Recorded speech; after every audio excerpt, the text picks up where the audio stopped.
I ran into this last week. Here's what fixed it for me. Setting up a payment method on your Etsy shop can feel a bit overwhelming, but it is essential for making sales. Here is a simple guide to get you through the process. Step 1. Log into your Etsy account.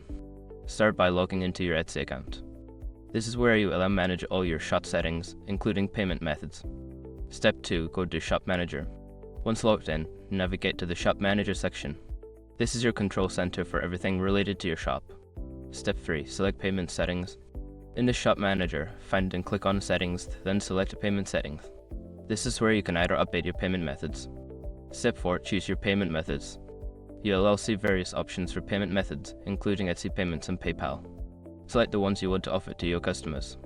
Step 5. Complete your bank information. If you choose Etsy Payments, you will need to enter your bank account details for deposits. Make sure to double check your information to avoid any issues. Remember, if you are using Etsy Payments, it is important to verify your bank account to ensure you receive payments smoothly. Now you are all set to start selling on Etsy. If you have any questions or run into issues, feel free to reach out. Happy selling!